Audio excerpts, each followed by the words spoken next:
दोस्तों Vodafone idea की बात करें तो स्टॉक के अंदर आज पॉजिटिव माहौल बना हुआ है। इसके पीछे सबसे बड़ी जो रीज़न है, वोडाफोन आइडिया ने यहाँ पे अपने इन्वेस्टर के सामने अपना प्रेजेंटेशन दिया है। आगे के फ्यूचर प्लान के बारे में जानकारी दी है, किस तरह से वोडाफोन आइडिया फंड रेज करेगा और अपने बिजनेस को लेकर आगे बढ़ेगा। क्योंकि सबसे जो बड़ी प्रॉब्लम है, काफ़ी भारी भरकम कर्ज है कंपनी पे।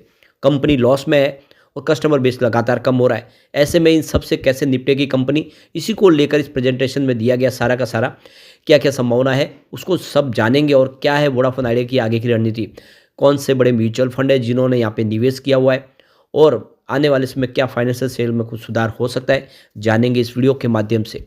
लेकिन फ्रेंड्स, उससे पहले अगर आप पहली बार हमारे चैनल पे आए तो चैनल को सब्सक्राइब कर दीजिए, एक बेल आइकॉन दबा दीजिए ताकि जब भी नया वीडियो बने पहला नोटिफिकेशन आपको मिले। वीडियो पसंद आए तो लाइक से ज़रूर कीजिए। चलो फ्रेंड्स, वीडियो स्टार्ट करते हैं। मैं हूँ आपका दोस्त SB दवे और हमारे अपने चैनल ऑनलाइन कमाई में आपका बहुत बहुत स्वागत है। तो सबसे पहले आज के कारोबार की बात कर ले। इस समय लगभग पौने 2 बजे के आसपास का टाइम है। स्टॉक की शुरुआत तो निगेटिव हुई, सुबह 7.82 पर, क्लोजिंग कल 7.86 के आसपास थी। इंट्राडे में 7.68 का लो बना, यानी स्टॉक में गिरावट हुई। लेकिन वहाँ से निचले लो से खरीदारी लौट के आई, क्योंकि कंपनी की तरफ से फ्यूचर प्लान के बारे में जानकारी दी गई, जिसकी वजह से 8.07 का हाई बना। इस समय स्टॉक 8 रुपीज़ के आसपास ट्रेड कर रहा है 1.78% की तेज़ी के साथ। आज वॉल्यूम काफ़ी बड़ा है। पिछले एक महीने पहले इसका 65 करोड़ का वॉल्यूम था। 19 करोड़ की डिलीवरी उठाई गई थी और 1 वीक पहले 37 करोड़ का वॉल्यूम था। सामने 11 करोड़ की डिलीवरी उठाई गई थी और कल इसका 34 करोड़ का वॉल्यूम हुआ था। 9 करोड़ का डिलीवरी बेस काम हुआ। आज वॉल्यूम बढ़ के 42 करोड़ तक पहुंच गया और अभी बाजार शुरू है, वॉल्यूम और बढ़ने की उम्मीद है। पूरे बाजार में वॉल्यूम के मामले में नंबर 1 पे है वोडाफोन आइडिया।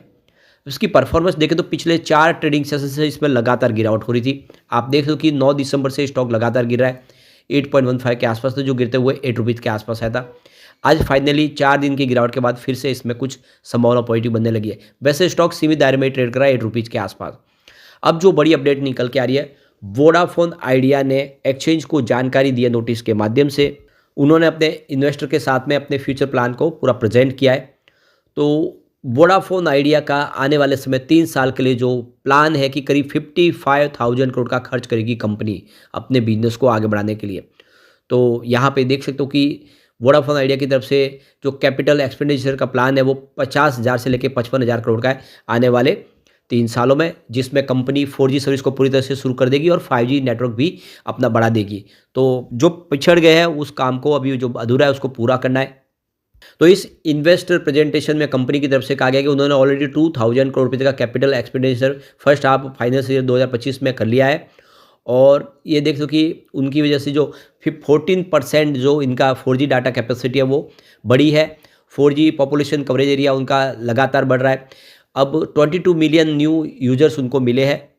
अब company second half of financial year 25 में 8,000 करोड़ रुपीज़ का खर्च करने की तैयारी शुरू कर चुकी है नेटवर्क एक्सपेंशन पे और सर्विस इम्प्रूवमेंट पे।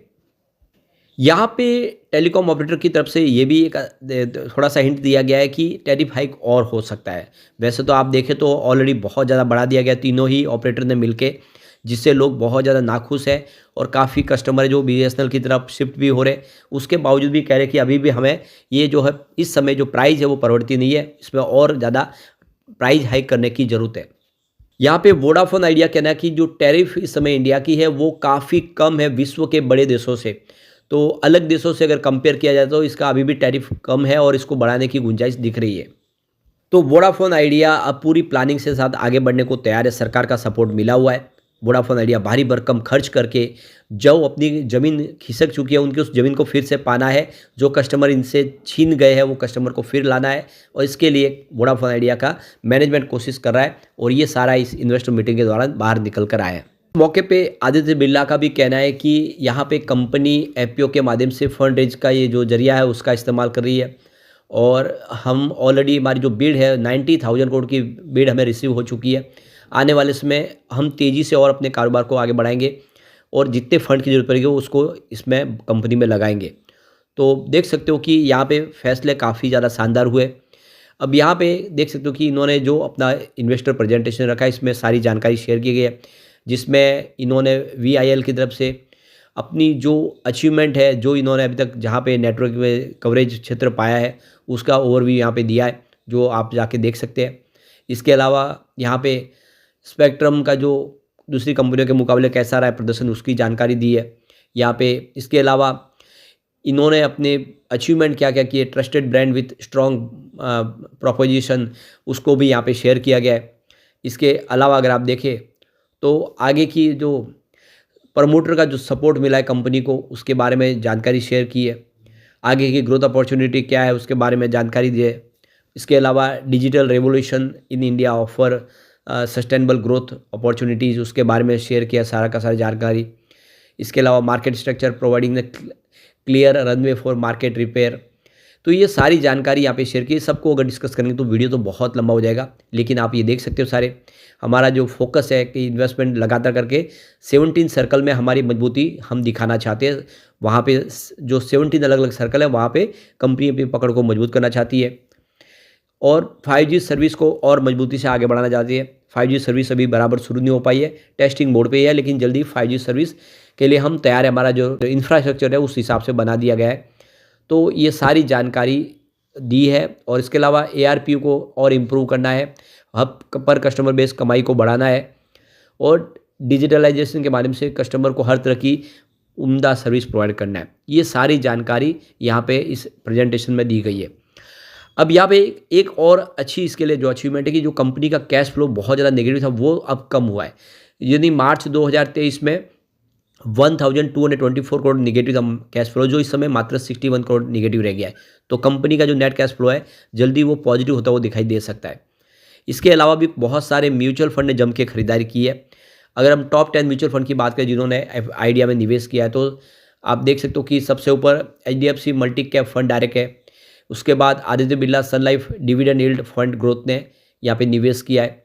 इसके अलावा Motilal Oswal Nifty mid cap 150 index fund direct ने निवेश किया है। Aditya Birla Sun Life mid cap 150 index fund direct ने यहाँ पे निवेश किया है। इसके अलावा यहाँ पे Nippon India Nifty mid cap 150 index ने भी निवेश किया है। HDFC balance advantage direct fund ग्लोन पलात ने यहाँ पे निवेश किया है। इसके अलावा HDFC large and mid cap fund growth ने भी निवेश किया हुआ है। तो ये कुछ बड़े म्यूचुअल फंड है जिन्होंने निवेश किया। इसके अलावा आप देखें तो तारुज इंफ्रास्ट्रक्चर फंड डायरेक्ट ने भी निवेश किया है।